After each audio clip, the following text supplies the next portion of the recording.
अस्सलामुअलैकुम। कैसे हैं आप सब लोग? उम्मीद करती हूँ आप सब लोग ठीक होंगे, खैरियत से होंगे। आज मैं आप लोगों को पापड़ी चाट बनाना सिखाऊंगी एक नए अंदाज में। तो आप लोगों ने पूरी रेसिपी को देखना है और मुझे अपना फीडबैक ज़रूर देना है। स्टार्ट करते हैं। सबसे पहले आप लोगों ने दे देना है आधा किलो तक आप लोगों ने दे देना है दही। ठीक है, दही देने के बाद इसको अच्छी तरह से फेंट लेना है। ठीक है, जितने ज़बरदस्त तरीके से इसको फेंटेंगे उतने ज़बरदस्त ये हमारी पापड़ी चाट तैयार होगी। तो अच्छी तरह से मैं इसको ऐसे फेंट लूँगी। अब हम इसमें डाल देंगे चाट मसाला। ठीक है, तकरीबन 2 चम्मच मैंने इसमें चाट मसाला ऐड कर दिया। इसके अलावा इसमें हम लोग डाल देंगे हस्बे ज़ायका नमक। हस्बे ज़ायका नमक आप लोगों ने इसमें ऐड कर देना है। इन तमाम चीज़ों को अच्छी तरह से मिक्स करना है। मिक्सिंग बहुत अच्छी किया करें।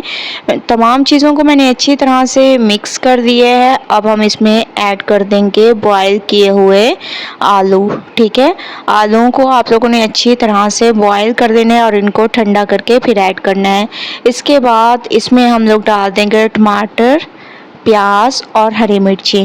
ठीक है, ये 3 चीज़ें आप लोगों ने ऐड करनी है। इसके अलावा अब हम इसमें ऐड कर देंगे पापड़ी, जो मैंने आप लोगों को घर में बनाना सिखा दी थी।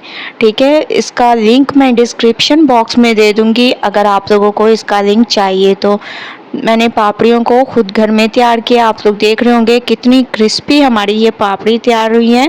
अच्छे तरीके से मैंने तमाम पापड़ियों को डाल दिया और इसको मिक्स करेंगे। ज़बरदस्त तरीके से मिक्सिंग होनी चाहिए आप लोगों की। जैसे कि मैं आप लोगों को हमेशा से कहती हूँ कि मिक्सिंग बहुत अच्छी किया करें।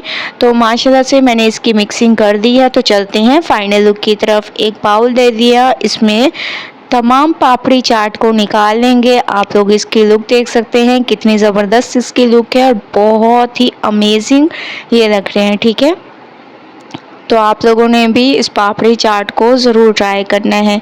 ये देखिए माशाल्लाह कितनी ज़बरदस्त इसकी लुक है। अगर आप लोगों का खाना खाने को दिल ना करे, रोटी खाने को दिल ना करे, सालन खाने को दिल ना करे, तो आप लोग इस पापड़ी चाट को ज़रूर दोपहर में ट्राई करें और मुझे अपना फीडबैक ज़रूर दें। अगर रेसिपी पसंद आए लाइक करें, ज़्यादा से ज़्यादा शेयर करें। इंशाल्लाह कल न्यू रेसिपी के साथ हाजिर होंगी। तब तक के लिए अल्लाह हाफिज़।